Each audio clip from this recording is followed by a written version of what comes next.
Chapter 18. Incendia took a few lumbering steps towards the two rapidly approaching shapes, but she stumbled and stopped only a few feet from her starting place. Tiptoe, in contrast, flew as fast as her wings could carry her, nearly crashing into the ground in front of her. Incendia! Tiptoe shouted. I can't believe it's you. You're all right. We never though.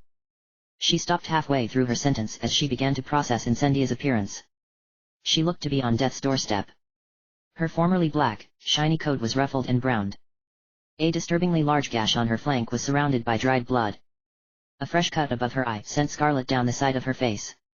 Despite all this, however, she stood tall, and a broad smile played across her face. When she spoke, her voice was strong and clear. It's good to see you too, Tiptoe. It was at this moment that Jigsaw came scrambling up to join them, his footing precarious on the icy soil. It's really you, he said, his eyes wide. How did you escape? And what happened to you? Incendia swayed on her feet for a moment and sat down. I'll tell you everything, but can we rest for a while? I've had quite the ordeal. Apparently, Jigsaw said. Rest sounds like a good idea. We've been walking for hours. Jigsaw took a step closer to Incendia. Are you sure you're all right? You look. Jigsaw didn't finish the sentence. Incendia understood. I feel like it, she said, letting weariness creep into her voice. May I take a closer look? Jigsaw asked. Incendia nodded, and Jigsaw's horn lit up with its familiar blue glow. He knelt down next to Incendia, slowly moving his horn back and forth along the length of her body, the tip hovering just above her skin. He paused a few times over the most heavily injured areas, the gash on her flank, the cut on her head, but he also paused over areas with no apparent injury, several times over her stomach and the base of her head. Every now and then, blue sparks seemed to shoot out of his horn and dance along Incendia's fur until they suddenly stopped and sank down, seeming to vanish. Tiptoe watched with great interest. Incendia had her eyes shut and her teeth gritted, as though the sensation was painful. When Jigsaw was finished, he stood up, his face blank. How is it? Asked Tiptoe nervously. It's bad, Jigsaw said, but I think she'll live. I managed to fix up some of the smaller things, but she has some serious blood loss and a concussion. Incendia reached a hoof up to massage one side of her head. That would explain the pounding headache. I might be able to help with that, Jigsaw offered, his horn once again erupting into brilliance. Incendia shook her head. I've had far worse injuries back in Stalingrad. Right now, I'd just like to sleep. Jigsaw nodded. I suppose me and Tiptoe can get to work building camp. I hate to ask, but could you make a fire? Just for tonight. In response, Incendia's horn began to glow orange, and a small, brilliantly bright sphere of fire appeared in the center of the group. Jigsaw thanked her, and he and Tiptoe set off to find supplies. As soon as they were out of sight, Incendia gasped at the effort of the spell and nearly lost consciousness. Stupid, she thought. Overextended myself. Take it easy. She took a deep breath and let it out slowly. She looked over at the swirling ball of fire in the center of the clearing. The ice on the ground below had already melted into a glassy black puddle, and the heat emanating from it was coming off in waves, warm and comforting. She smiled to herself. At least one thing had gone right. Tiptoe and Jigsaw spent several minutes searching the surrounding area for supplies for beds, but quickly gave it up when they realized the ground was completely barren. When they made their way back to the glowing sphere, they found Incendia was already deep asleep, nestled far closer to the burning sphere than either of them could have bared. Jigsaw and Tiptoe curled down together near the edge of the sphere's influence, where the heat was at its mildest and most comfortable. Jigsaw lay on his back, staring up into the sky. It's actually kind of pretty, Jigsaw said. What is? Tiptoe asked groggily. The sky. The moon. Tiptoe rolled over to look up. It is, she said. I haven't really had much time to look. Not since we first came out of the underground. First came out of the underground, Jigsaw repeated quietly, smiling a little. That's what we did, isn't it? It seems like it was so long ago. Did you ever think we would see the sky? Tiptoe didn't answer. She didn't have to. Instead, she studied the sky. The sun was now fully out of view, blocked by the mountains, but a sliver of the moon was visible over the castle, perched majestically at the spot where the waterfall once cascaded over the mountain. The waterfall itself remained the same as it always had been, frozen, cold, and beautiful. The sky was not totally dark. The sun, however low and faint it may have been, still sent streaks of color through the clouds. The dull, silvery gray light of the decaying moon was not bright enough to blot out the stars. They marked the sky like uncountable millions of pinpricks. "It really is beautiful," she said quietly. "Just imagine what it looked like when the goddesses were still around," Jigsaw said. A long silence followed this. So long, Jigsaw thought that Tiptoe had fallen asleep. When she spoke, Jigsaw gave a small start. "I love you, Jigsaw," Tiptoe said. Jigsaw closed his eyes. He stood at a junction, a choice before him. His relationship with Tiptoe needed to be cemented here and now, or it never would be at all. He made his choice. "I love you too, Tiptoe." With that, Tiptoe rolled over and closed her eyes, drifting off almost instantly. Jigsaw's rest didn't come nearly as fast. He remained awake for quite a long time, *ING00. Up into the strange and alien sky, until he too nodded off, bathed in the light and warmth of the strange magical light, so stark in contrast to the icy, frozen wasteland that surrounded them.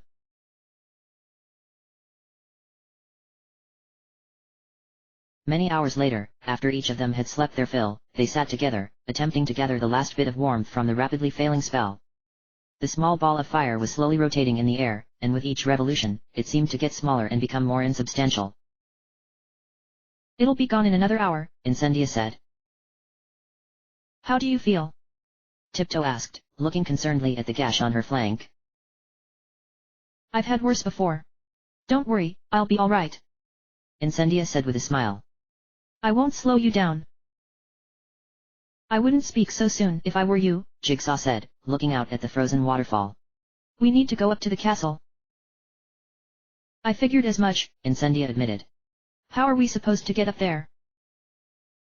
Jigsaw tore his eyes away from the silhouette of the castle, tall and majestic against the dull grey of the moon, and began to search the face of the mountain. However, after only a few minutes of this, Tiptoe spoke up. "When we were on our way here, I noticed something strange on the mountain. There's a dark line that runs out from behind the castle all the way down to the base of the mountain." She gestured with her hoof somewhere off to the left. "Over there. I know it's not much to go on, but it's better than nothing." Incendia shrugged. "If that's all I have, we might as well check it out. Come on."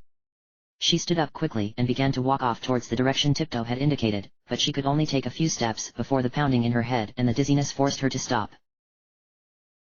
Tiptoe walked over to her side. "Are you all right?" "Yeah, I'm fine, really.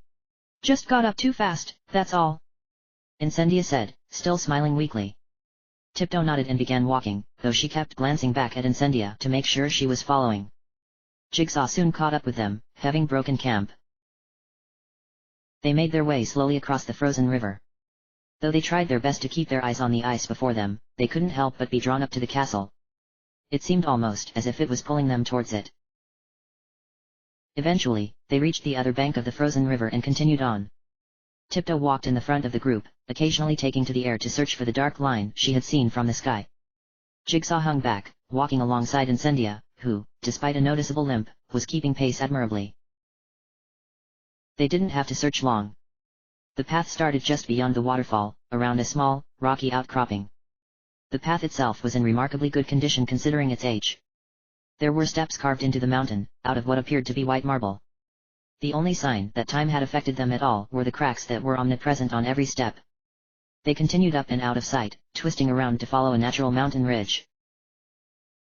Jigsaw stared up at them in awe. "This is unbelievable. How long must it have taken them to build these?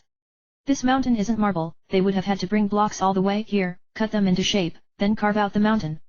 It must have taken decades, maybe even centuries. This is truly a marvel of the woe." He stopped in mid-sentence, noticing Incendia's look of incredulity and Tiptoe's expression which clearly betrayed her desire to burst into laughter. "Are you done yet?" Tiptoe said, smiling. Jigsaw lowered his head, murmured something that might have been yes, and began to climb the stairway, followed closely by Tiptoe, who was helping support Incendia up the stairs. Progress from that point on was quite slow going. The stairs were icy in many places, forcing them to be extremely cautious. As they climbed higher, the cold became stronger and more penetrating, necessitating small breaks where Incendia would conjure a miniature and much smaller version of the ball of fire she had made at the camp. It was at the third one of these breaks that she spoke up. "What exactly is it you hope to find in that castle?" she asked. They were a few hundred feet up the mountain by now, giving them a clearer view of the castle. Jigsaw was confused for a moment before he remembered. He let out a laugh and said, "Have we really not told you?" Incendia looked confused. "No, you just showed up out of nowhere and invited me to come with you. I didn't ask for an explanation because I thought one would be coming, but it looks like that's not the case." Jigsaw then began the long explanation of what had transpired since their separation in the Revel of Stalingrad, with Tiptoe interjecting to fill the details when Jigsaw had passed out. After several minutes of explanation, they fell silent. Incendia didn't respond at first. Instead, she stared up at the dull grey moon, which appeared to have grown to over twice its original size in the sky since they became climbing. "So? That's what we're after? The fragments?" she said after several seconds of contemplation. Jigsaw and Tiptoe nodded in response. "Are you so sure that's a good idea?" Incendia asked. Jigsaw looked shocked. "Of course it is. They must be brought together. Think about it," Incendia continued. "The fragment in Stalingrad was exploited for 10,000 years and used for unspeakable evil. You think the attenuator was the worst of it? Or the draining? There were much more horrible things. I don't think we should be collecting the fragments. I think we should be locking them away, making sure that no pony can use them to commit such atrocities ever again." She shouted the last line, fires sparking to life in her mane, though she couldn't hide her reflexive wince of pain at the sudden outburst. Jigsaw and Tiptoe took a step back in fear and alarm.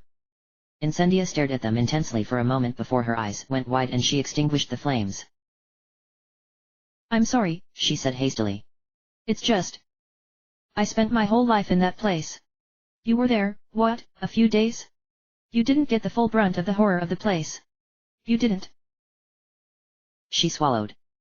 "You didn't have to live in it. If you had seen what I have, you wouldn't want to collect them either." She sat down and turned her head away from the group, staring into the fiery ball she had conjured. Tiptoe approached her slowly and sat down next to her. When she spoke, it was in a calm, kind voice.